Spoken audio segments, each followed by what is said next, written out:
Escatibwa, Shaw, Harmonsworth. God forgive me. Wickedness.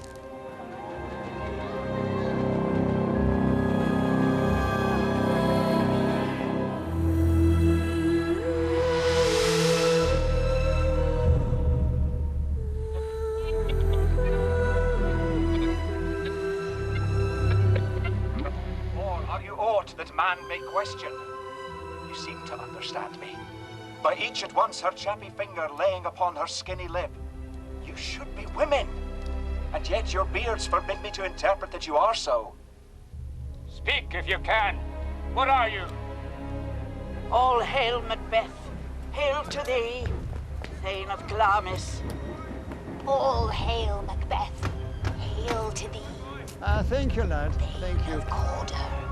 All hail Macbeth. Good evening, Mrs. Coppins. Thou shalt be king hereafter. Wickedness.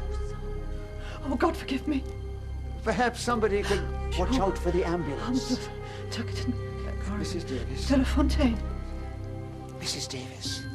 It's Father Gorman. Oh, there isn't much time. Wickedness. Such wickedness. I can't die like this.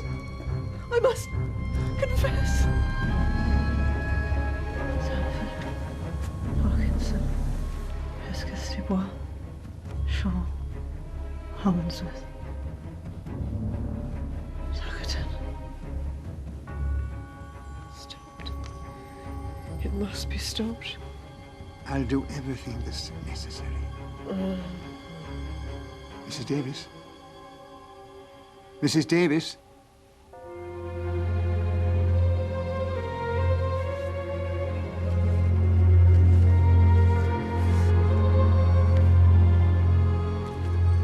Is she? She's at peace. The ambulance is here. Bleeding late as usual. Now o'er the one-half world nature seems dead, and wicked dreams abuse the curtained sleep. Witchcraft celebrates pale Hecate's offerings, and withered murder, alarmed by his sentinel, the wolf, whose howls his watch, thus with his stealthy pace, with Tarquin's ravishing strides towards his design, moves like a ghost. Thou sure and firm-set earth, hear not my steps, which way they walk, for fear thy very stones prate of my whereabout, and take the present horror from the time which now sits with it, whilst I threat he lives.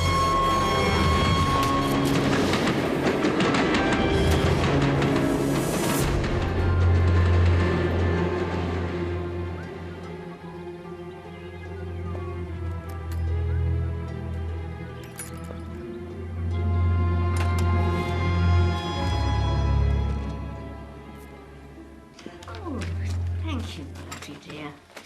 That does look good. You've got a letter. Yes, so I see. London W2. Where's that? Paddington, I believe. Is it from a secret admirer? Hardly. Father Gorman's a man of the cloth, dear. So I hardly think it. Send the following for safekeeping. How very strange.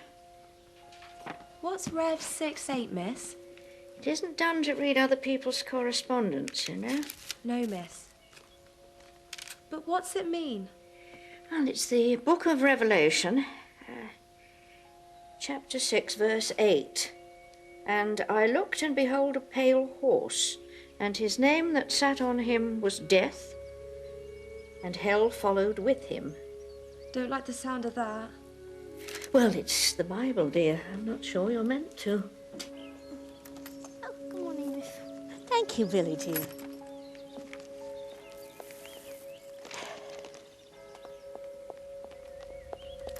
No, that can't be right. There must be a mistake. Miss? Whatever's the matter?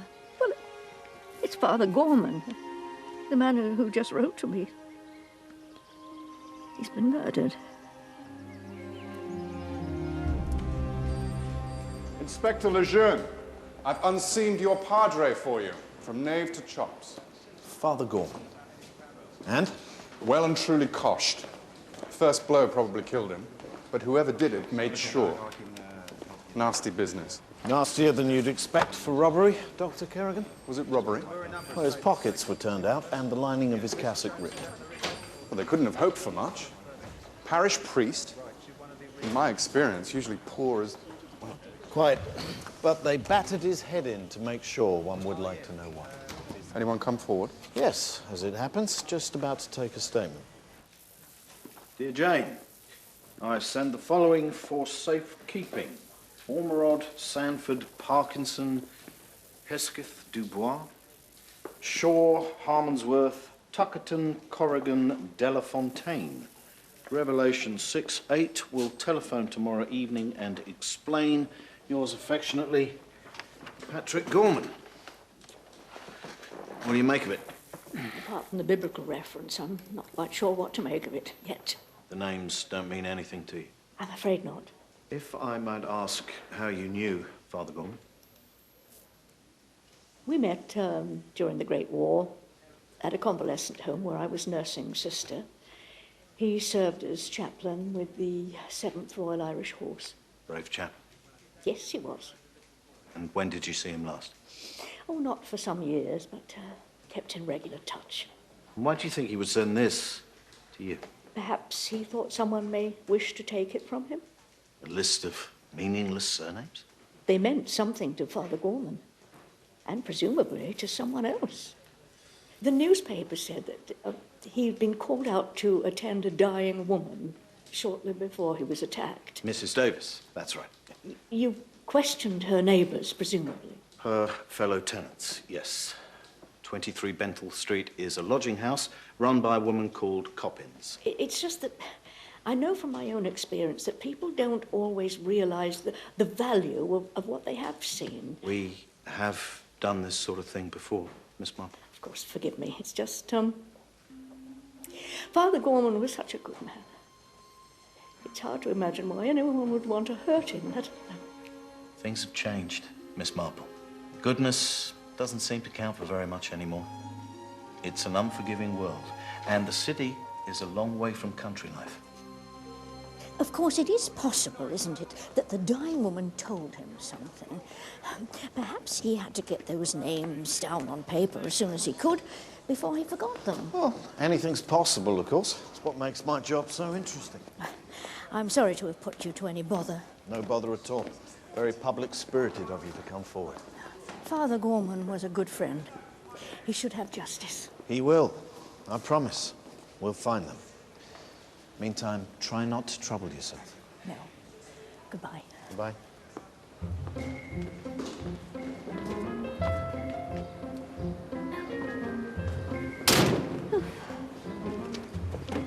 The officer said Paddington Station, ma'am. Yes, thank you.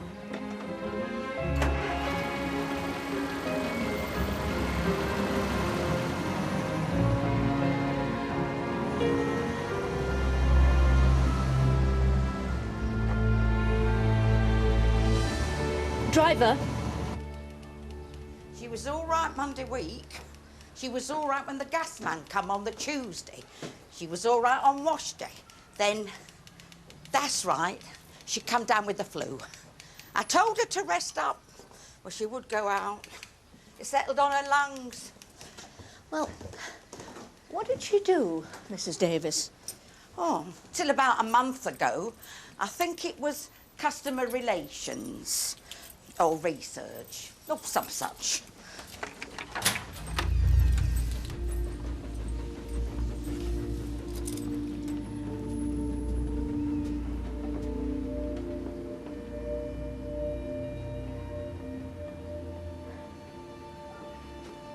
Had she been with you long, Mrs. Davis? About 6 months. Paid her rent regular. Seemed like a nice, quiet, respectable person. Though what more I can tell you, I'm sure I don't know. Not that I wouldn't be willing to help if I could. Oh, thank you, but I do need help. Oh, women know. They feel instinctively so much more than a man can know. Don't you think? When you brought Father Gorman to her, was there anything they said that was perhaps odd to you? Not odd. so much as... I heard her say something about wickedness. Wickedness? Did she? Yes.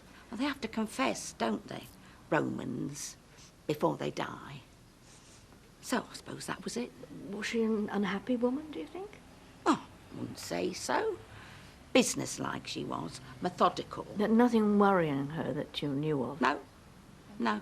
No. But there was that one time, well, about a month ago, she was in the hall by the mirror putting a coat on for work. If things aren't all they should be, it's better not to know. Don't you agree? I'm sure that's right, dear. Everything I've done has always been perfectly straightforward. I've nothing to reproach myself with. What do you think she meant? I've no idea. It struck me at the time as being a queer thing to say. But people do come out with them. Oh, yes. Yes, they do.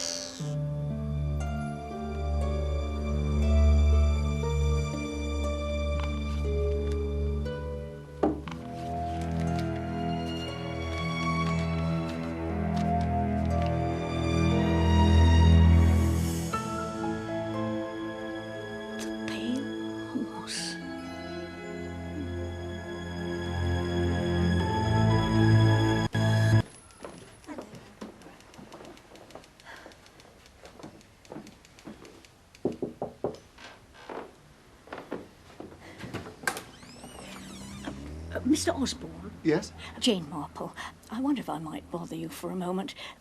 Mrs. Coppin said that you were waiting in the street for the ambulance that attended to Mrs. Davis. That's right. Jolly cold it was, too. Were you a friend of Mrs. Davis? Thank you. No, Father Gorman. The priest who... Oh, I see. Yes, of course. My condolences. Yeah, thank you. I wondered, perhaps had you seen anyone loitering about or watching the house? Well, I did see someone. Oh?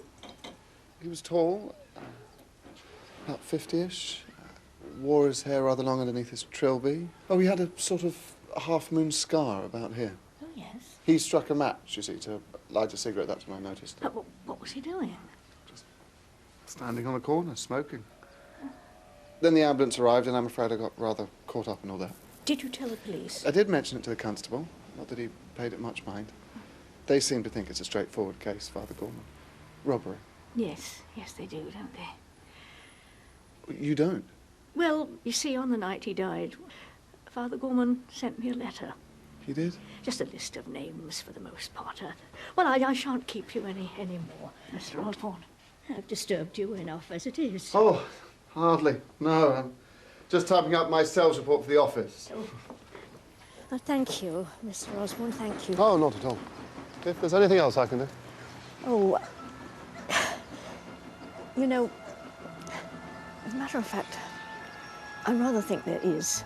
Ormrod, Sanford, plenty of those. Parkinson, not uncommon.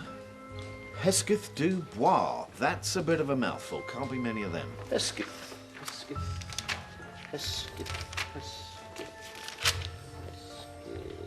Ah, here we are. Hesketh du Bois. Lady, no less. Only one in the book. Outside line, please. Grosvenor 6457. Engaged. Oh, good afternoon. Is that Lady Hesketh Dubois' house? Yes. May I speak with her, please? Lady Hesketh Dubois passed away. Oh, I'm sorry. When was that? 6 months ago, earlier this year. Oh, well. To whom am I speaking, please? This is Mr. Mark Easterbrook. I wonder, could you tell me, do you remember her ever mentioning a place called the Pale Horse in Much Deeping? Not to my knowledge, no. No, I see. Well, I'm so sorry to have troubled you. Thank you very much.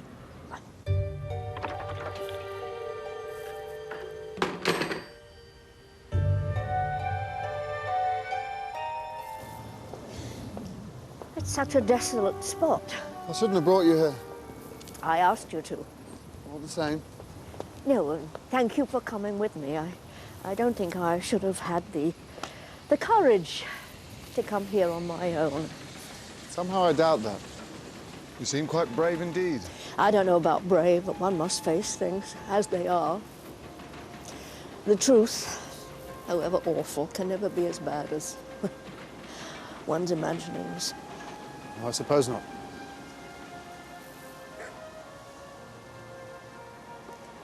Did you know her well, Mrs. Davis?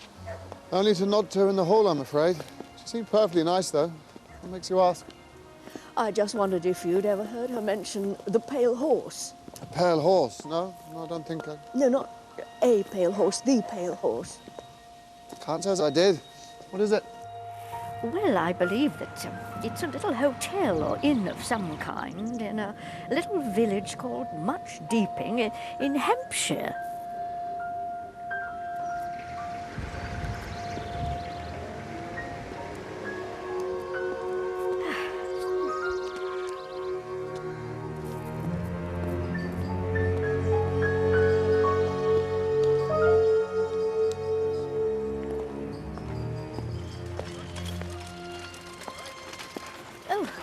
Hello? Hello? Back in there.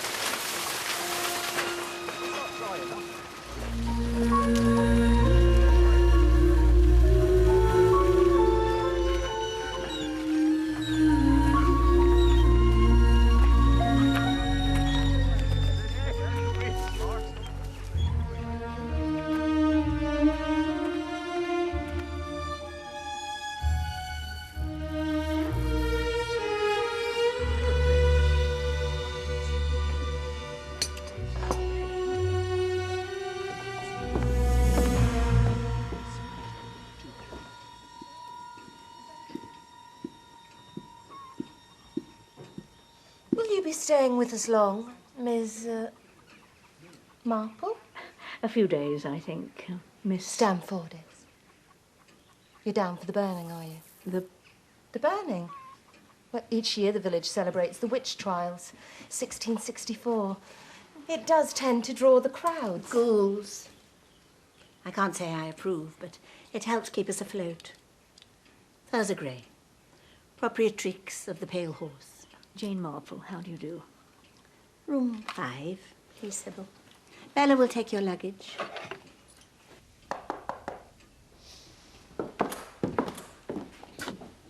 Oh, good afternoon, Captain Cottam.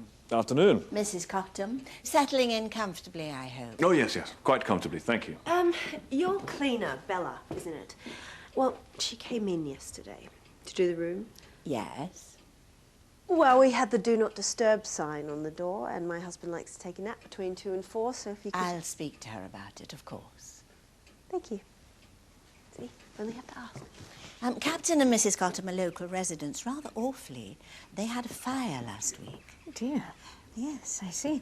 How unfortunate. Yes. So they're staying here with their housekeeper, Mrs. Harsnett, until their place is repaired. Mm-hmm. We're giving them a rate, of course.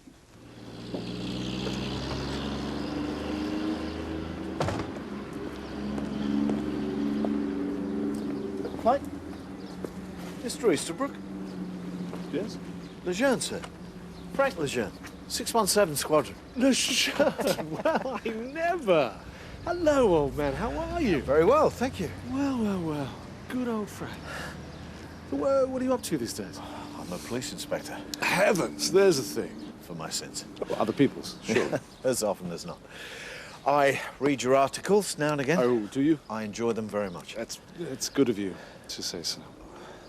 Probably too late to say now, but I was very sorry about your wife. Thanks, that was... So, what brings you down here? Well, I was hoping to have a quick word with Lady Hesketh Dubois. She does live here. She did? Why? What's all this about? Just following a lead. Well, I'm sure I can tell you what you need to know. She was my godmother. Was? Yes, she died quite recently. Is something wrong? That's what I'm hoping to find out. What brings you to Much Deeping, Miss Marple?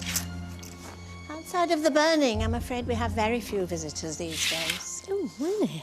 It was different in the old days. There was a regular clientele, commercial travellers and the like, but since the bypass went through, I'm afraid we've become something of a backwater. Oh, indeed, that is a shame. Oh, but how did I? Well, actually, the Pale Horse was a recommendation. Indeed. Might I ask from whom? You might ask. As you wish. Oh, no, please, no, nothing mysterious at all. It's just friend of a friend. I'm afraid when you get to my age, names quite hard to place, Miss Gray. Of course. And it's Mrs. Gray. At least it was. He died. Oh, I'm very sorry. Oh, well. Now, the first sitting for supper is usually at 7:30, though with the burning, this evening we're laying on a running buffet from 7 in the lounge. I see. It's tonight, then, is it? The burning? It is. If there's anything else you require, anything at all, the telephone will connect you with reception. Meantime, I hope you have a very pleasant stay. Oh, I shall. Thank you. Yes, indeed. Thank you.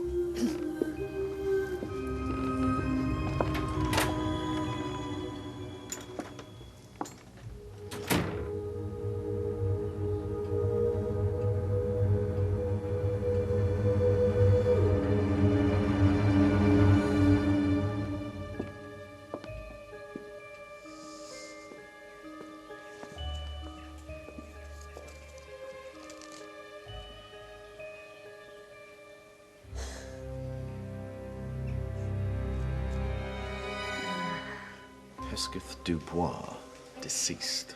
Seriously, Lejeune, do you really think this has a bearing on the death of Father Gorman? Possibly. Supposing that's the connection. What? You mean they're all dead? Shaw, Harmonsworth, Tuckerton. Let us take a few moments to remember Thomasina Tuckerton.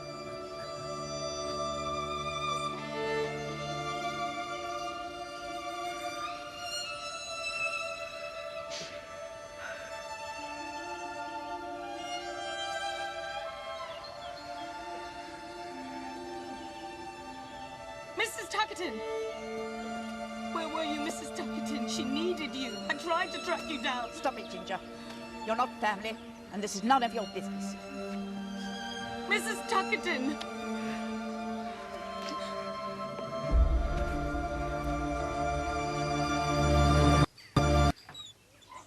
Oh, Miss Marple, what can I do for you? Well, I thought it would be useful to your inquiry to know that Lady Hesketh Dubois, one of the names on Father Gorman's list, died 6 months ago. Of an inflammation of the brain? Oh, you know them? Yes, I know. Rather more to the point, how do you? How do I? I telephoned our house yesterday and I spoke to a man called Mr. Easterbrook. Mark Easterbrook, her godson. Oh, you've seen him then? Yes, I've seen him. I know him, actually. Well, knew him. He was one of the best. Flew Lancs during the war, which is how we met. I was ground crew, you see. He's a historian now, English folklore. Is he? Oh, is he now? Miss Marple, I understand that Father Gorman was a friend, but this is a police matter. Oh, yes, absolutely, Inspector. It's just, she was a woman of means, I could imagine. Considerable means. Now, really, I must get on, and please, if there are any further developments, I will let you know.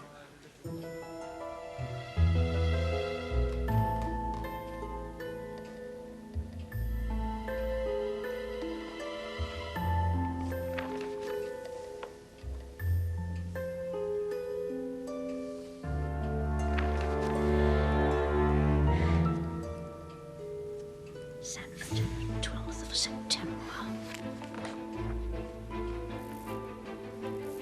Tuckerton? Is there something I can help you with?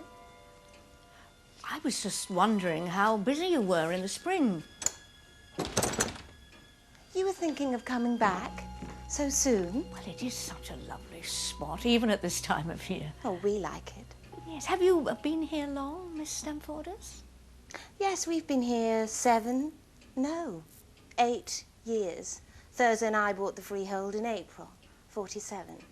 We'd seen it the previous year on a walking tour. Really? Did you? But at the time, it wasn't for sale. Do you think it would be beyond the realms of possibility that I might get a drink? Is Mrs. Gray not in the bar? Not unless you've cast an invisibility spell on her. Apologies.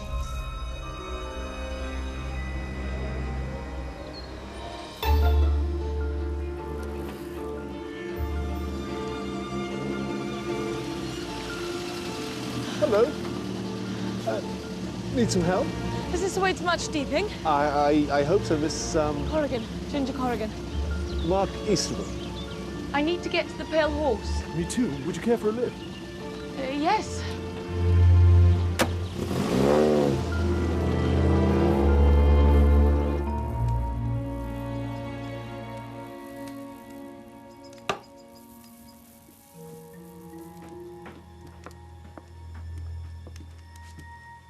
I'm afraid Mr. Venables can be something of a tartar if he doesn't get what he wants exactly when he wants it.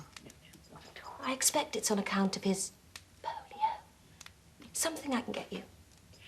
Yes, a blackcurrant cordial would be nice, thank you.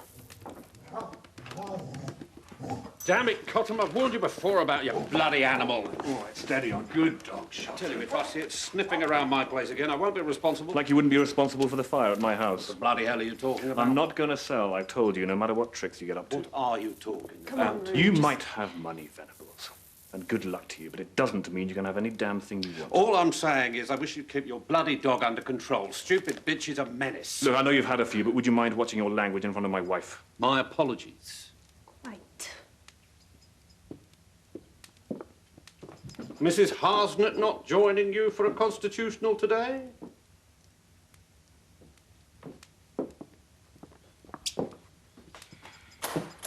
Sorry, never a dull moment. Oh, you were going to tell me about how you and Mrs. Gray came to the Pale Horse. It was a bad winter. The village had been cut off by snow, and the landlord's wife. Yes. He'd been called to market basing, you see, the landlord. Had he? Yes, yes, I see. Found her at the bottom of the stairs. A fall, they said. Though I should think it was the cold that did for her in the end. How terrible. All that time in the dark. And the pain. Well, a broken pelvis. You can imagine. The cold seeping into her. But come the thaw, he put the place on the market. And here you are. Yes.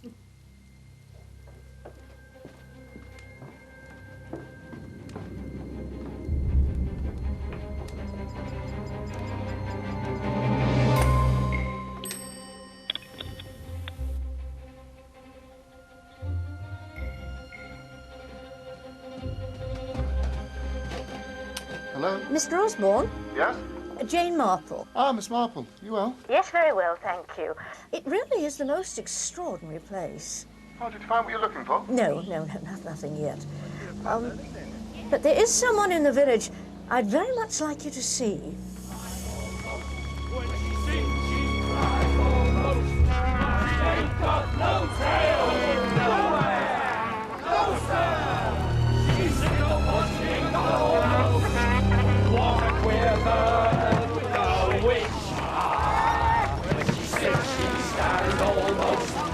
Quite something, isn't it? Yes, it is. Quite something. Mr. Easterwood. Mark Easterwood. Jane Martle. How do you do? May I introduce Miss Corrigan? Ginger, hello. It's my first time in much steeping. Thrilling, isn't it? Rupert Cottam, how do you do? Hello, how do My you do? wife Kanga. How do you do? Housekeeper, Lydia Harsnett. Hello, how do you do? Do you live in the village or are you just down for the burning? Locals, albeit displaced ones. We had a fire last week, so we're billeted at the inn. Oh, poor you, how bloody. The wealthy widow, Goody Khan! 3 past husbands! Yes! Where are they?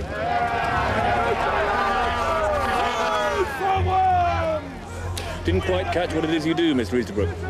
Oh, I'm a historian. I'm down here researching the witch trials, Wincanton, Stoke Trista, and so forth. Have you anything to say? I'm innocent. And we say to you...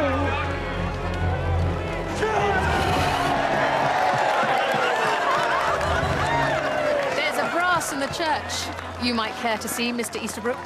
Paid for by the villagers in remembrance of Goody Khan. Mrs. Harden's late husband was vicar of our little parish, made something of a study of it all, I believe. Who's Goody Khan? Well, it's Goody Khan, whose memory the villagers are honouring tonight. The witch? She was accused by the squire of having unnatural traffic with the devil. She was. Although, in truth, I think the squire was really after her land. She was tried, found guilty, and hanged. From the old willow tree over there. Burnt at the stake, surely. Actually, Miss Corrigan, the vast majority of witches were hanged. And it wasn't the clean drop used nowadays, I can tell Really, you. Rue, must you? Don't know if you've ever seen anyone being throttled. Might be about to.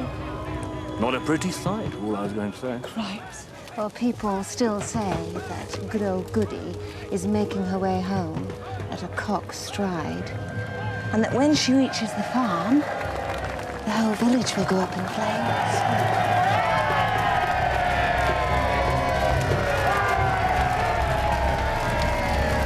But to be honest, I've seen enough fire in the last 2 weeks to last me a lifetime. So, same with you, I'd like to go inside, or do something I regret.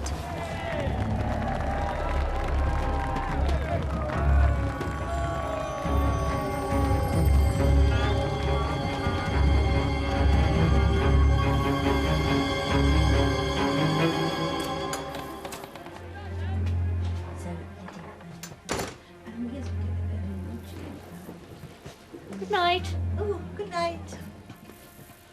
Mrs. Gray. Yes? I've remembered now who it was recommended the pale horse. A Miss Tuckerton, would it be? Mrs. Tuckerton? Yes, I'm sure that's what the name was. Ah. Well, good night, then. Good night. Oh, Miss Marple, I wonder, I'm due to call on Roger Venables tomorrow for lunch. Perhaps you'd like to join me? Oh, Mr. Venables, You'd be doing me a favour. He can be a crusty old devil. But my husband was fond of him, and I'm trying to carry on his good work. Make him part of our little community, as it were. Oh, in that case, yes, of course, I'll be delighted. Hurrah! I'd be grateful if you didn't mention it to Captain and Mrs. Cottam. They don't really get on with Mr. Venables. Oh, so I gathered. They wouldn't really like it if they thought I'd been fraternising. Of course, of course. Good night, then.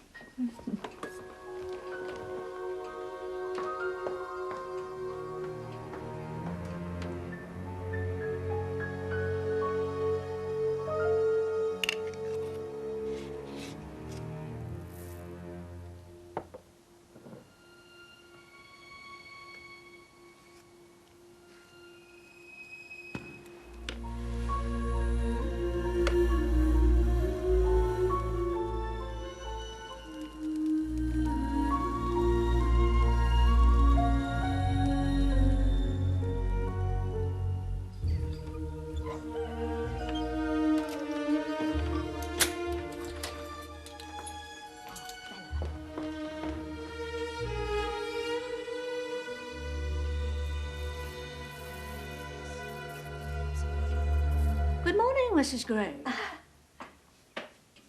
I think perhaps you have some gift for clairvoyance. Oh, no, nothing so exotic, I'm afraid. Just a keen sense of smell. Well, unless I'm much mistaken, that's eau de nuit you're wearing? I hope you'll forgive me, but I had the idea, Bella had it too, that you might need us. Need you, Mrs. Gray? Sybil thinks you came here to find us. She's seldom at fault. And why would I want to find you? That I do not know yet. But I shall. Rely on it.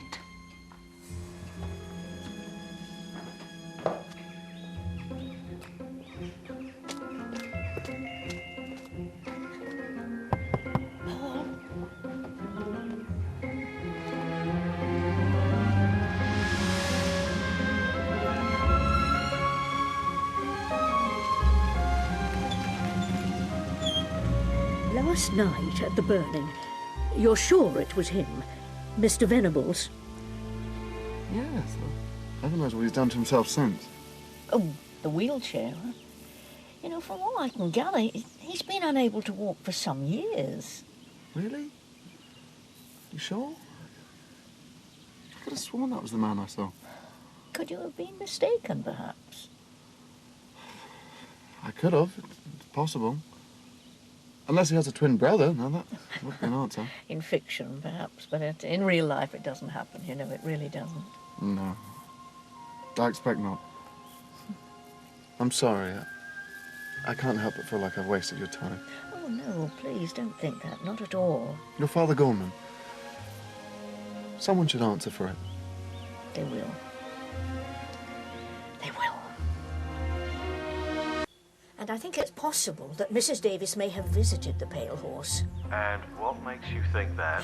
I found a list of names which matched those sent to me by Father Gorman, concealed in one of Mrs. Davis's shoes, of all places. Miss Marple, that's evidence. Oh, it is, Inspector. But more importantly, that list was written on headed notepaper from the Pale Horse. Please. Don't tell me you have taken it upon yourself to go down there. I'm afraid that would be an untruth. But you see, the names on Mrs. Davis's list have dates beside them which match certain entries in the hotel register. Do they? Well, I certainly think you might be onto something. Would you think so? I do, but please. Do nothing further. Well, I'm sorry, Inspector. It's a very bad line. I didn't quite catch that. Oh, there go the pimps. I haven't any more money to put in.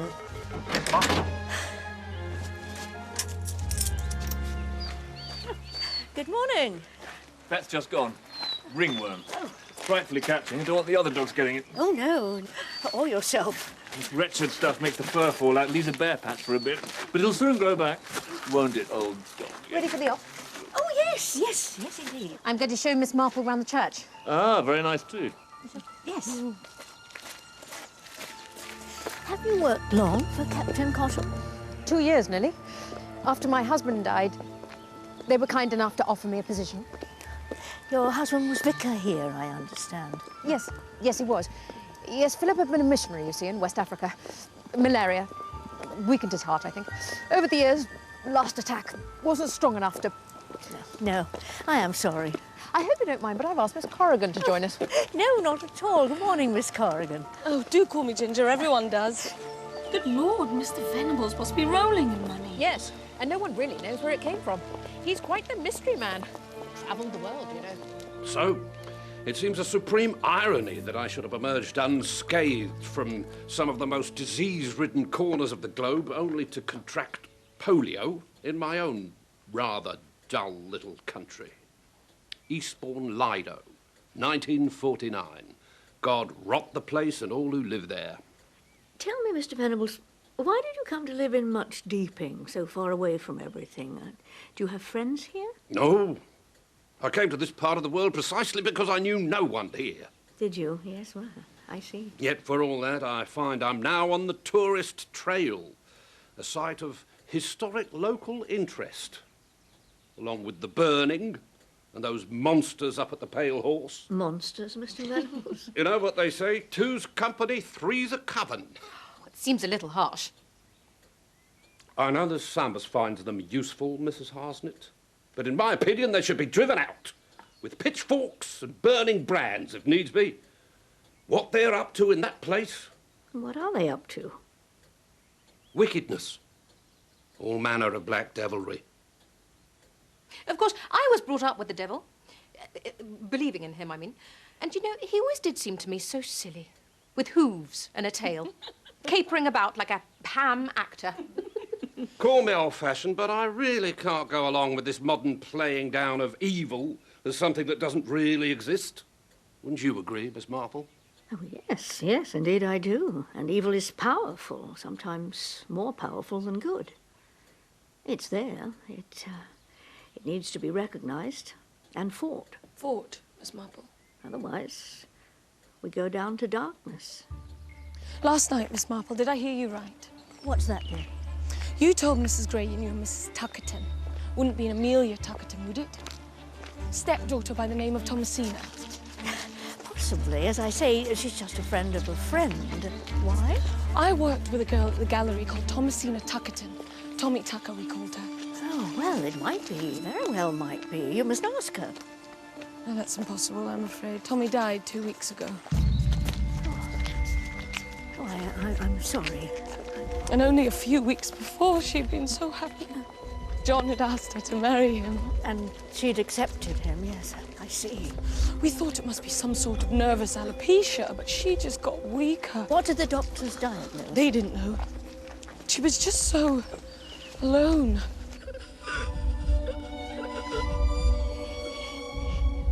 Her stepmother was on a cruise, so there was only me and John to look after her. And then, in the end, only me. She didn't want John to see her like that. Where's her father? Oh, he died himself less than a year ago, not long after Tommy's 19th. I finally ran her stepmother to ground in Rio. It was all I could do to persuade her to come back for the funeral. There was bad blood between them. She said John was only after Tommy's money. Ah, she was a wealthy girl. Oh, she would have been. Her father left her a fortune to be held in trust until Tommy was 21, or until she married. Yes, that is so often the way. It goes now, I suppose, to the stepmother. Yes. Yes. That, too, is so often the way. There you are. I was wondering where you'd gotten to. Why? What's to do? Well, Mrs. Gray's showing Mr. Easterbrook some of her books, and as a consequence, we've been invited to tea in her sanctum sanctorum. Apparently, it's in the old courthouse where Goody Khan was tried.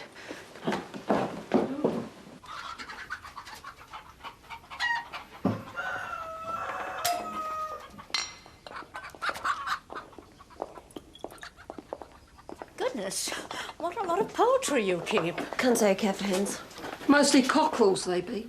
Table birds? Them's useful to us. Whatever they are, I don't like them. Damn things look at you as if they know what you're thinking. Perhaps they do, Mrs. Cotton. I mean, this is interesting. Oh, yes, this is powerful.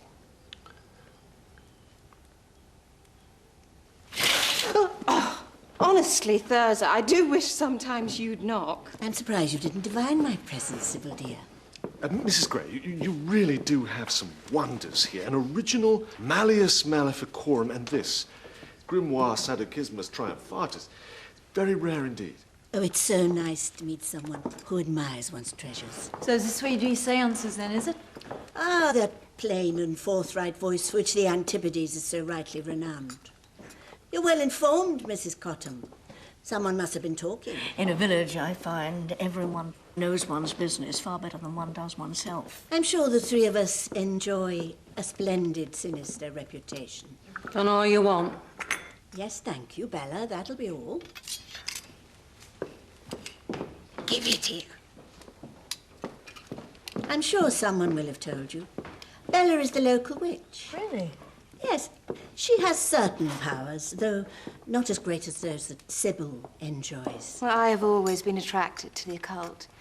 Even as a child, I realized I had unusual powers. Did you, really? Well. Automatic writing came quite naturally to me. I didn't even know what it was. I'd just sit there with a pencil in my hand, not have a clue what was happening. Automatic writing. Now, the difference between that and mindless scribbling is... Interpretation. Ah, yes, yes, of course. You don't believe any of this, do you, Miss Marple? But you do, don't you? I don't believe, Miss Marple. I know. Why else have people come through the ages to the necromancer and the witch doctor? There are only two things people want badly enough to risk damnation. The love potion and the cup of death. Ah. So simple, isn't it? Love and death. The love potion to win the man you want. A draught to be taken at the full of the moon. Recite the names of the devils. Draw patterns on the floor. All window dressing. The truth, of course. The aphrodisiac in the draught. And the cup of death? Untraceable poisons, perhaps? Poisons, childish stuff. There are new horizons, Miss Marple. The mind. Knowledge of what it can do and what it can be made to do. Made to do? Influence your subject to commit suicide, is that it? No. The psychologists have shown us the way. The desire for death. It's there in everyone. And that desire can be stimulated. You don't need to kill your victim. All you need to do is will him to death. Can you do it?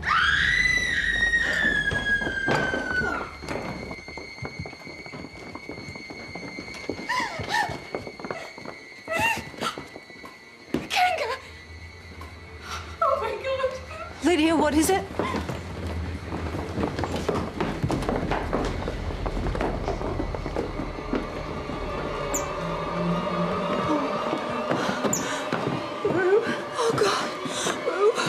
What's wrong with him? What happened here? Oh, my Rue, darling.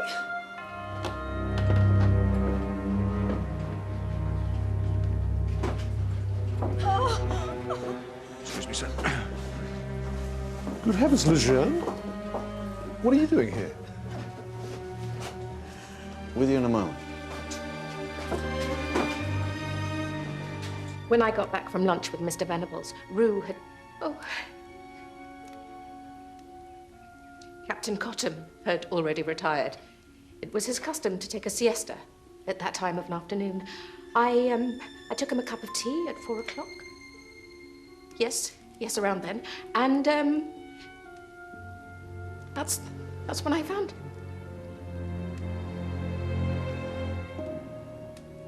Rupert was in the garden with the dog. That was the last I saw him. He was so full of life. We were so happy. And I wasn't even there. I wasn't there.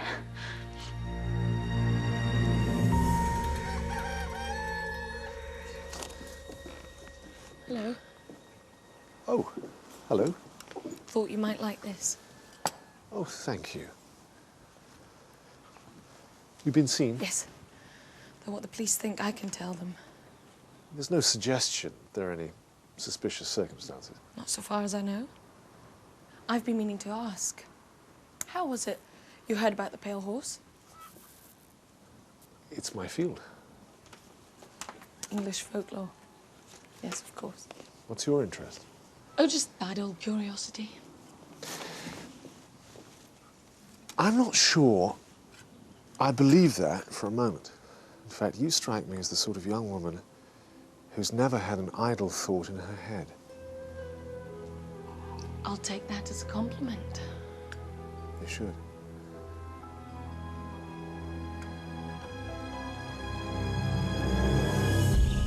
I thought it best we meet somewhere where we could talk in private. Now, I've asked the local pathologist to pass his findings on, but first impressions are Captain Cottam died of natural causes. Natural causes? His heart.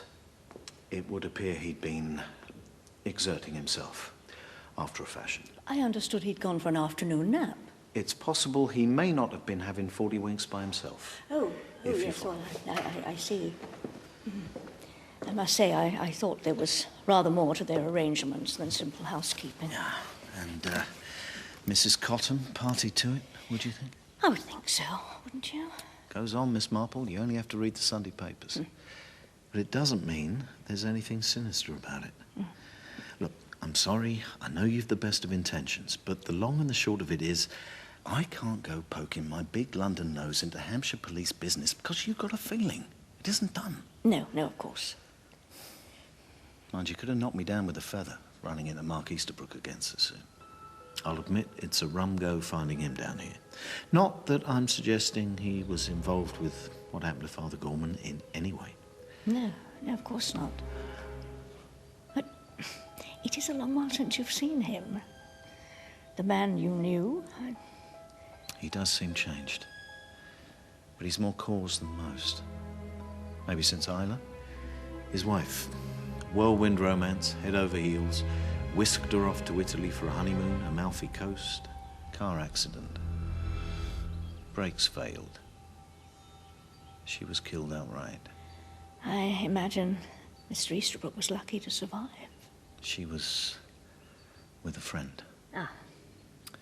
Local police tried to pin it on Mark, of course, jealousy, but it didn't stick. Anything in it? I'd have sworn not, but given the right circumstances, who knows what a chap might do. Tell me, Inspector, have you ever heard of a physician called Sir William Dugdale of Harley Street? He's a nerve doctor, isn't he? So I believe. Yes, we use him sometimes if one of our men goes down with a bad case of the jitters. Why? What about him? Perhaps you might like to ask him about one of his patients, name of Venables, Prize Court. Much deeping. Bye, Miss Marple. Goodbye. Miss Marple. Oh, Miss Corrigan. You said evil had to be fought. Otherwise, we go down to darkness. Did you mean it? Every word. Is there something you'd like to tell me, perhaps? Yes. About your friend, is it? Tommy Tuckerton. You're worried that her death was perhaps not entirely a natural one.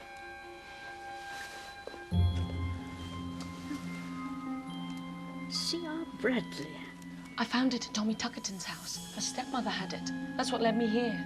Charing Cross 6502. Have you tried to contact Mr. Bradley? I'm ashamed to say I was afraid to, on my own. Well, there's two of us now. Two of us? Yes, you see, I too lost a friend, a very dear friend. His name was Father Gorman. And somehow the Pale Horse, perhaps with the help of Mr. Bradley, is at the heart of it. And now with Captain Cotham's murder. Murder? I thought a heart seizure. Oh, no, my dear. He was murdered, I'm quite sure of it. But why and by whom? We'll get to the bottom of it. I know we will. Oh, yes. But we must beware. For even while we are hunting him, I fear he may well be hunting us. Please be careful, Miss Marple. Don't worry. I'll be back from London tomorrow. See you then.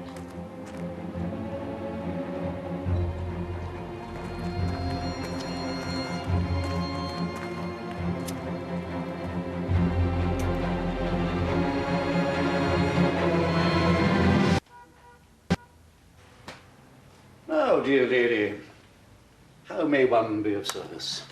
Oh, thank you. Well, I'm not sure how this is meant to work, Mr. Bradley. I suppose the first thing to ask is how much? Dear me, I see. Yes. That's not how we go about things. Dear me, no. No, we haven't introduced ourselves yet, have we? I don't think I ought to give you my name. Oh, cautious. Yes, I like that. Yes, admirable quality. But I think we may allow ourselves a moment's candor. Who has it sent you to me? Let's just say a friend of mine has a friend who has a friend. Quite. You know my calling, I presume. Turf Commission agent.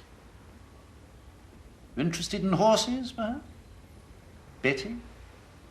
Any particular horse you had in mind? A pale horse? Very good, very good. Excellent. Oh, you yourself, if I may say so, seem to be rather a dark horse. Let me assure you that there's no need for any anxiety. I'm a lawyer myself. Disbarred, I understand. Unfairly, of course. Just so. But disbarred or not, I do know my law. And everything I recommend here is perfectly legal. It's a question of a bet, you see. A bet? That's right. A man, or in your case, mutatis mutandis, a woman, can bet on anything he pleases. Whether it will rain tomorrow, whether the Russians can send a man to the moon, or whether Mrs. X will die before Christmas. You follow? Look, correct me if I'm wrong, but I keep thinking I saw you at Kensal Green Cemetery the other day. You did. I would have mentioned it myself, but running into you again, I didn't want you to get the idea I was some kind of oddball, following you. What were you doing? I was visiting my late godmother, Min, more properly, Lady Minerva Hesketh Dubois. She died earlier this year. Let's assume a hypothetical case. Someone would like to know when Great Aunt Eliza is going to die. Eliza could live on, pepped up by doctors for another 10 years. Would you be delighted, of course? You're fond of the old girl, but how useful would it be to know? You follow? Oh, yes. And that's when yours truly comes in. You bet me a certain sum that Aunt Eliza will be hale and hearty until Christmas. I bet that she won't. There's nothing against that, is there?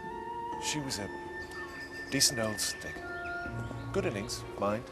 71. But she went through it, poor thing. I mean, it was quick as you like, but all over in a week. You wouldn't let a dog suffer like that. She wasted away to skin and bone. Her hair. Her hair? Well, just came out. Clumps. Dignity. You know? For a woman especially, crowning glory when all's said and done. No matter how old you are. You were fond of her? Yes. Yes, I suppose I was, rather. She was always there when things got bad. Did they get bad often? Once. Very.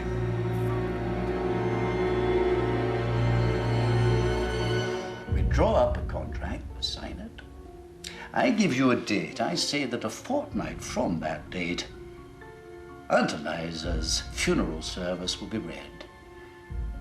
You say it won't. Supposing you lose. Well, I pay up, naturally. And if you lose... Supposing I don't pay up.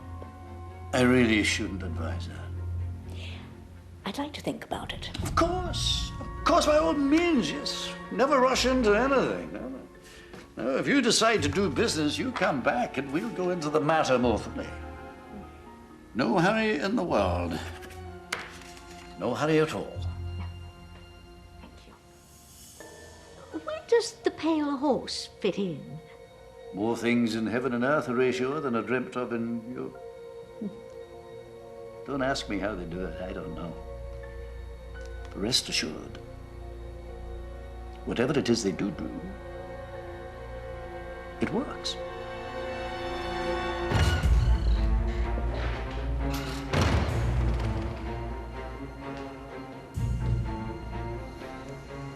Bradley, eh? I should have known. Caused us no end of trouble over the years. But he's a slippery customer. Knows every legal dodge in the book, somehow always stays just the right side of the line. But we were talking about murder, organised murder. And that's partly what I can't square. Bradley's a wrong 'un, but something like that. Chance of having his neck stretched. I'd have said that was right off his beat. Yes, I agree with you, Inspector. Mr. Bradley's involvement begins and ends with the financial transaction. He's a go-between, nothing more. Oh, and I did hear back from Sir William Dugdale, the nerve chap you asked me to get hold of. No go, I'm afraid. Venables has as much chance of walking as I have of flying. You know, Inspector, despite all the evidence to the contrary, I think it would still be worth one's while to keep an eye on Mr. Venables. Really? Oh, yes, I would go so far as to say he may well be key to unwrapping this whole affair. There are dark forces at work here, Inspector. They must be forced into the light. Somehow I don't like the sound of that. Whatever suspicions you may have, you must leave things to the police and not take any action of your own. No, of course, Inspector. No, you're right. Well, I wouldn't dream. Dear me, no.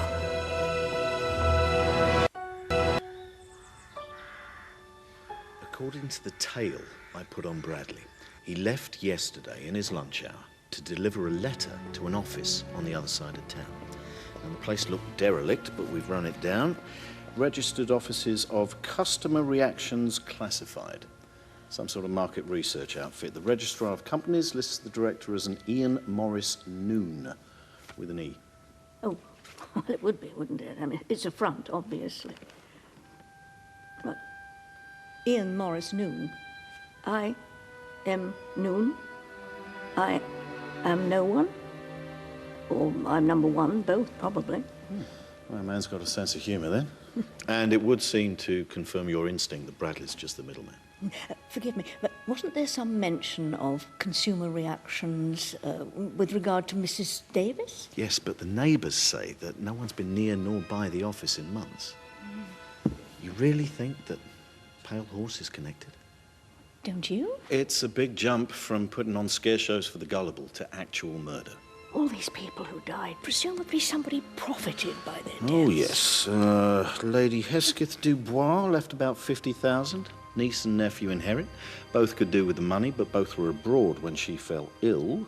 Thomasina Tuckerton, her father left a very large fortune, but since she died unmarried before the age of 21... It reverts to her stepmother. And it's pretty much the same story with the whole list. Yes. I think it's time we spoke to Miss Corrigan. Why?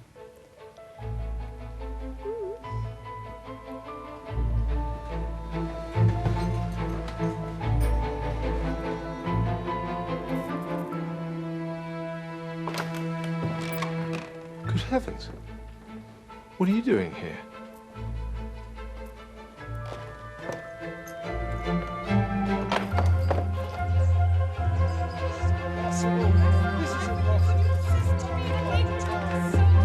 The same question. And time after time, I give you the same answer. Every time Be you reasonable, you little fool. time For God's sake. For God's sake, woman. You take it! I cannot handle anymore! You will pay for that.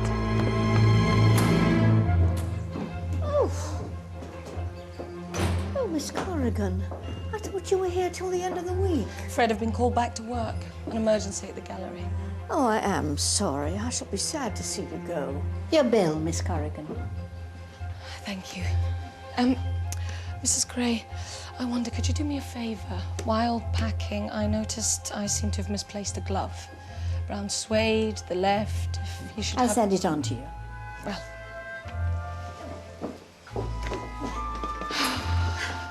Goodbye, then. Bye-bye. Goodbye. Safe journey. Oh. Miss Marple.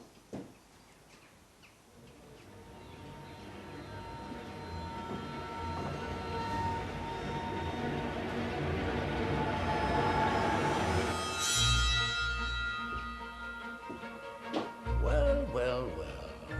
Now, try not to worry. These things happen. If she won't play fair, well, you're not really left with much of an alternative, are you? Obviously, with the time factor, that will have to be reflected in the size of the bet, but you just leave that with me. Hmm? Thank you. No, thank you.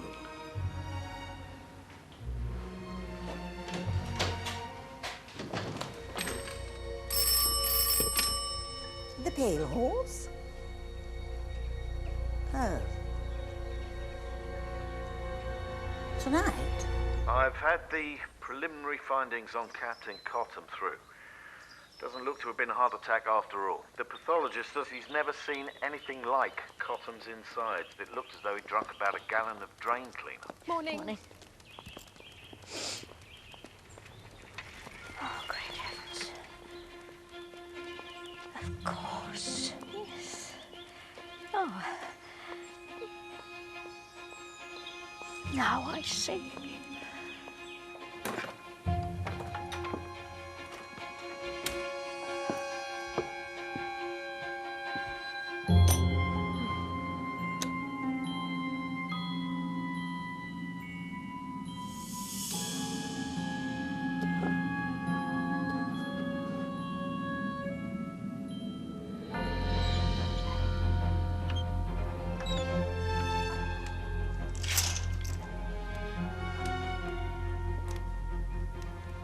Once the invocation is completed, there can be no going back. Death will have its dominion. You are resolved. Very well.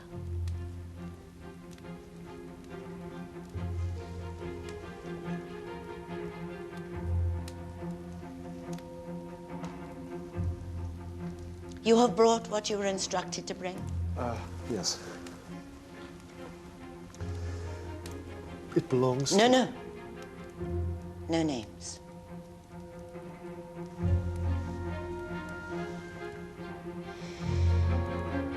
Oh, yes. This is most suitable.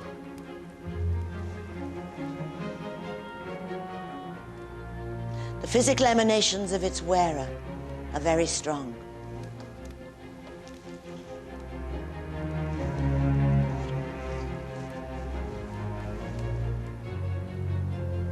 Sybil,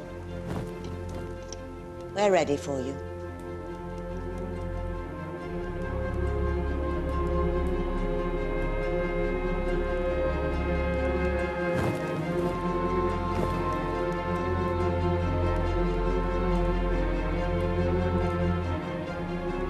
I must impress upon you the necessity of remaining absolutely still. I am summoning forces into this room, dangerous to those who do not know how to control them.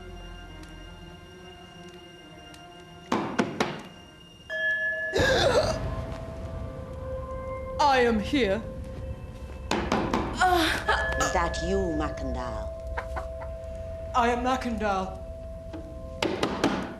Are you prepared, Mackandal, to submit to my desire? I am. The dead must be sent to cause death. It shall be so.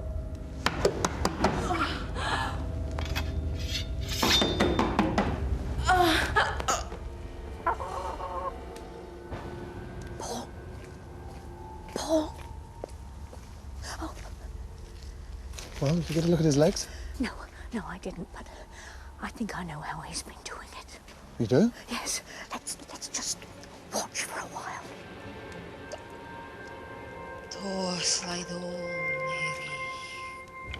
Maravors, which wert in heaven, hallowed be thy name. Our Father, which wert in heaven, hallowed be thy name.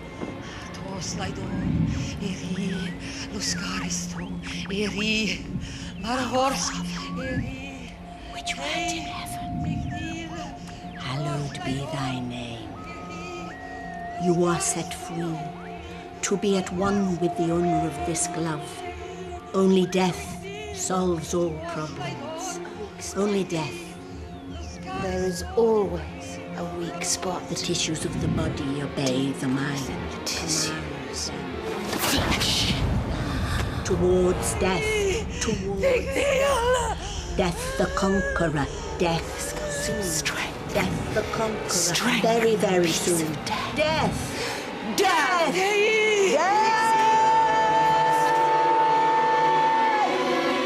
What if he had a twin brother, you said? Rather foolishly, and to my everlasting shame, I dismissed it as belonging to fiction. But you got me thinking. After all, what better cover for a murderer than a man confined to a wheelchair? I don't understand. How did he manage to fool the doctors? I mean, he really does have a twin. Oh, no. Nothing like that. But just suppose Mr. Venables had made contact with a genuine polio case. Someone in poor circumstances to whom he made a proposition. Look. Oh, look. Just as I thought. Well. Brilliant, Miss Marple. You see? It's the genuine sufferer passing himself off as Mr. Venables, who visits the Harley Street specialist to be examined. And there you are. As far as the world is concerned, Mr. Venables is a hopeless invalid, while in truth, he's able to come and go as he pleases. I thought that had been an answer of some sort, but do you think it's enough? I mean, it's just my word. Well, we'll have to see what Inspector Lejeune says, but I suspect we may yet have to make a little magic of our own in order to expose him.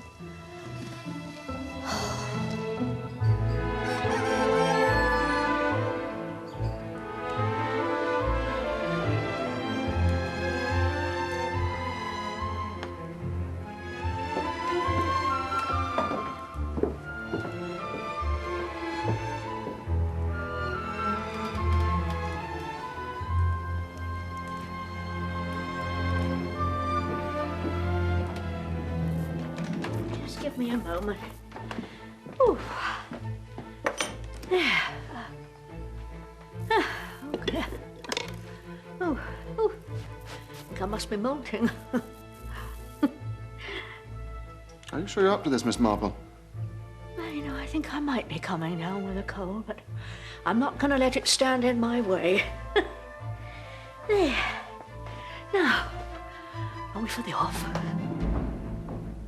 Inspector, I think I'd like to know what the hell is going on. You come in here, you commandeer my hotel. It's a damned outrage. Actually, Mr. Venables, I believe there's a matter on which you might be able to assist us. Really? And what might that be? On the 5th of March, a parish priest by the name of Father Gorman was murdered in Westbourne Street, Paddington. Is that so? I must confess, now the moment's here, I'm more than a little nervous. I must admit, I'm somewhat apprehensive myself. My only regret is I wish I could be there to see the look on his face. Yes, but we must follow Inspector Lejeune's advice. You're our star witness. Only you can identify him. And if this is to work, we must time your entrance to maximum effect. You see, Father Gorman had been called out that particular evening to attend the deathbed of a Mrs. Davis. She had become unwittingly entangled in a criminal organisation which specialised in the removal of unwanted persons for a substantial fee. These removals were ostensibly brought about by what might be called psychological means, so the victim dies a perfectly natural death. Do you really believe that? The headquarters of this organisation is said to be a place called the Pale Horse. Thurza Gray's nonsense. You really believe she spouts some mumbo-jumbo and as a result somebody dies? Oh, no, Mr. Venables. Cause of death is much simpler than that. Thallium poisoning. What did you say? Poisoning by thallium salts. Only the killer was at pains to disguise that fact. And what better method than a pseudo-scientific psychological setup, full of modern jargon and reinforced by old superstitions? Thallium salts is, I don't think I've heard of that one. No, it's extensively used as rat poison, and more specifically for animals with ringworm. Odourless, tasteless, it's obtained quite easily. In fact, I think that Inspector Lejeune retrieved a jar of it from your house only this morning. I know nothing about that. Nothing at all. Oh, your enterprise is very well organised, Mr. Venables. Financial details arranged by a debarred solicitor, name of Bradley. Mr. Bradley has an office in town, and prospective clients who want rid of a wealthy relative for their own gain visit him there and do business. That is to say, there is a bet made on whether someone will die within a stated period. When Mr. Bradley wins his bet, the money has to be paid over quite promptly, or something unpleasant is liable to happen. That's all Mr. Bradley has to do. Make a bet. Simple, isn't it? It would certainly seem so. Oh, it is so, Mr. Venables. For barring the depositing of certain monies, together with the name of the intended victim, to a certain address, that's the end of Mr. Bradley's role in the affair. Miss Marple. Thank you, Inspector. The client then comes here to the Pale Horse, where a show is put on by Mrs. Gray and her friends, which usually impresses in the way it's meant to. I hope you're not suggesting that I'm involved in all this. Oh, no, not at all. Well, not in the actual killing, although that's certainly the impression you like to give Mrs. Gray, isn't it? Cat got your tongue, Mrs. Gray? I thought as much. For all that you enjoy letting people think you really do have power over life and death, like Bradley, your involvement was merely so much pantomime. Pantomime? Financially rewarding, no doubt, but pantomime all the same. How dare you? Oh, I dare. You see, this whole rigmarole you lay on down here is simply part of the murderer's grand design. It's a failsafe. Like Bradley, another way of keeping the real killer at one remove from everybody else. And if anyone should go to the police with wild tales of murder being committed by black magic, well, we'd as soon phone the funny farm as Scotland Yard. You mean people really have died? Oh, my God. We didn't know. Tell them, Thurza. We didn't even know who it was we were meant to be cursing. Well, not their names. And there was never any money involved. Tell them, Thurza. Oh, for God's sake, Sybil. How else do you think we've kept afloat since the bypass went through? Do you think all of this just pays for itself?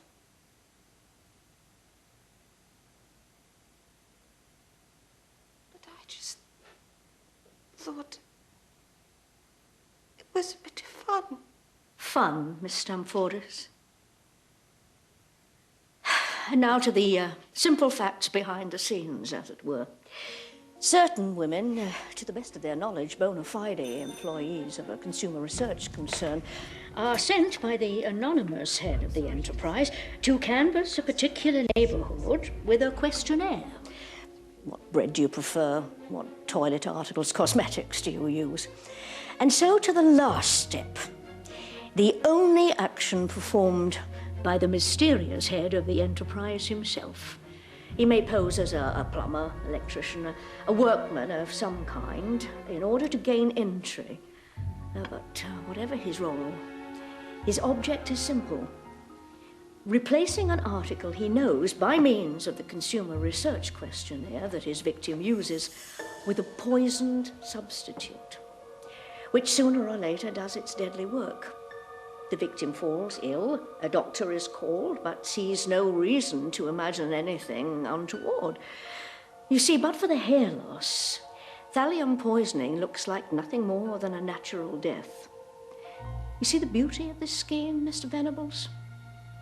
The only person who knows what the head of the organization actually does is the head of the organization himself. There is no one to give him away. No one to give him away? What utter tosh. What about Bradley? What about the witches? Neither Mr. Bradley nor anyone at the Pale Horse so much as even know his name, never mind what he looks like. You see, that's the key to the whole operation. Mr. Bradley's handsomely paid, of course, as is Mrs. Gray. But so far as the world is concerned, the man behind it doesn't even exist. So how do you know so much? There's nothing so reliable in court as the testimony of an eyewitness. For example, Mr. Venables, this gentleman here is willing to swear he saw you following Father Gorman on the night of the 5th of March. I did see you.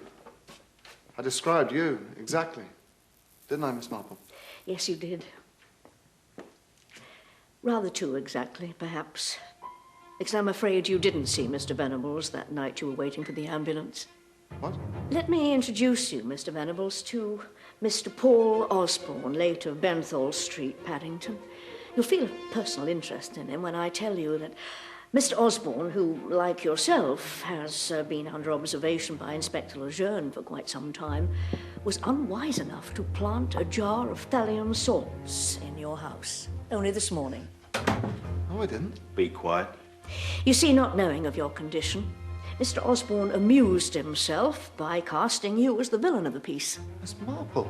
And being a very greedy, as well as a very vain and very stupid young man, he refused to admit he'd made a mistake.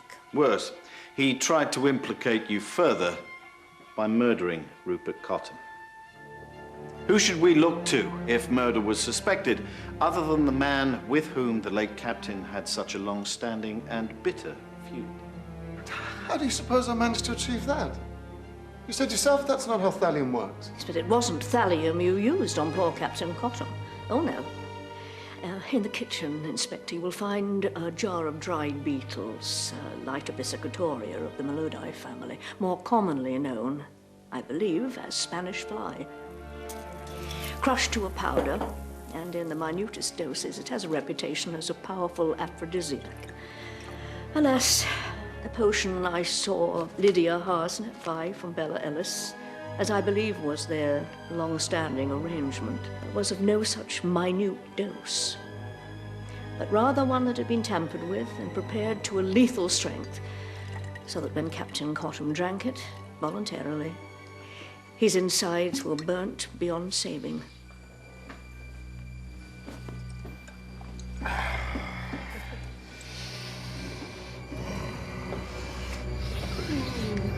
Is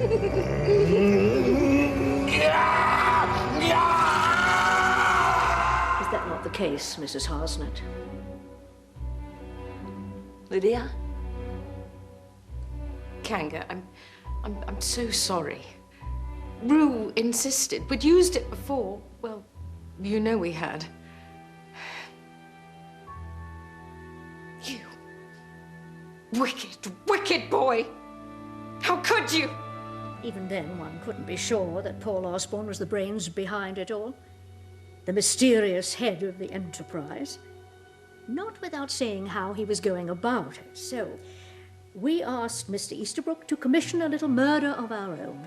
As Inspector Lejeune says, there's nothing so reliable as an eyewitness. Miss Corrigan? This brave girl put her life at risk. Is this the man who came to your door this morning to read the meter? Yes. That's a lie. It's her word against mine. You've not one whit of proof. Oh, we have. Officers were watching Miss Corrigan's flat. You were seen entering and leaving the building. You're lying! If that were the case, you would have arrested me there and then. And Miss giving you a chance to plant thallium salts at Mr. Venable's house. Miss Marple thought you might go for it. And you did. Hubris, Inspector. The arrogance of a murderer who's escaped justice for so long he thinks no one will ever catch him. You have no idea what you're talking about. Oh, perhaps you're right. Perhaps it was another Paul Osborne who was imprisoned at the age of 12 for murder, having poisoned his stepfather. Too young to hang, he was detained at His Majesty's pleasure until he was deemed cured and ready for release. But he was not cured, for there was nothing wrong with him in the first place, beyond a greed for money and a propensity for wickedness. And for that, I'm afraid, there is no cure. Save one. You dare to call me stupid? If you had any idea what I've done. Oh, I know what you've done, Paul. You killed Father Gorman.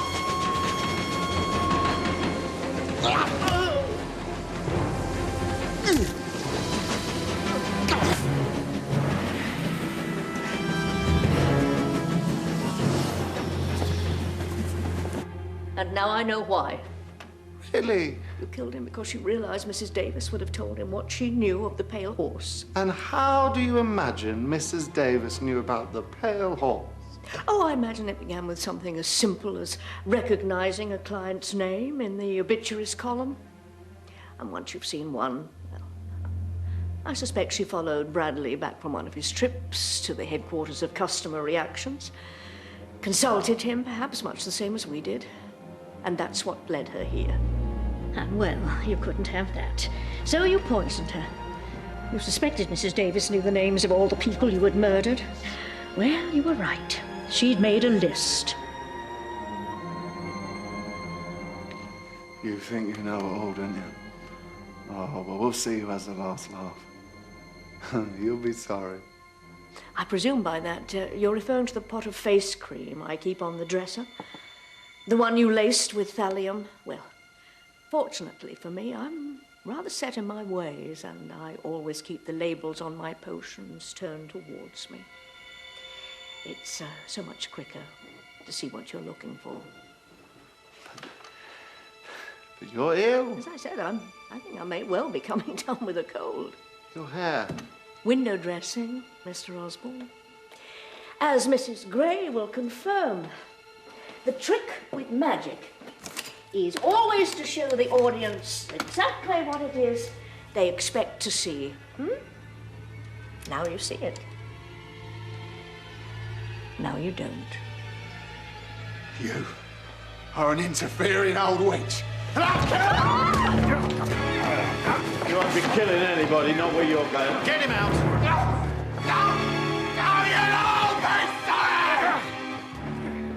Not as sorry as he'll be, I fancy. My apologies, Miss Marple. No, Inspector. Not at all. Oh, you know, I rather think I'd like a brandy. I'm astounded, Miss Marple. I had my mind firmly set on Mr. Venables. You might have given me a hint. Well, I couldn't afford to give any hints, I'm afraid. One has to play these things very close to one's chest. In truth, we didn't have very much to go on, which is why we staged things the way we did. With Mr. Venables' cooperation, of course. Most fun I've had in years. We had to lead Osborne up the path, then turn on him suddenly and hope to break him down. Look! Oh. Just as I thought. And it worked. But when did you begin to suspect him? Oh. Well, it's extraordinarily difficult to make up a description of anybody. Try it. You'll find you're unconsciously describing someone you know or you've seen somewhere. I'd say Osborne saw Mr. Venables sitting in his car one day here in Much Deeping and was very struck by his appearance. But of course, if he'd seen him that way, he wouldn't have known he was confined to a wheelchair. And what about Thirza Gray's part in all this? Sybil Stamfordis and Bella. I wouldn't worry too much about them, Mr. Venables. I shouldn't be surprised if some dark and moonless night they just mounted their broomsticks and slipped quietly away. Cheers.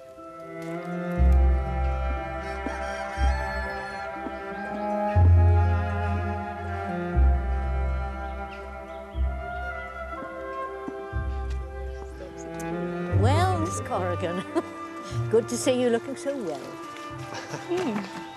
Thank you for everything. If it hadn't been for you. No. It's Father Gorman we should thank, and Mrs. Davis. They set the ball rolling and paid for it with their lives. You gave her justice, Miss Marple, Mrs. Davis, and Tommy Tuckerton, Lady Hesketh Dubois, Father Gorman, all of them. We gave them justice. So thank you, both of you, for agreeing to take part in our little subterfuge. I hear Mr. Easterbrook played his part to perfection. According to Inspector Lejeune, Mr. Bradley still can't believe you were a stooge. He really did think you wanted me out of the way. Oh, I suspect, my dear, that nothing can be further from the truth. Well, I'd better be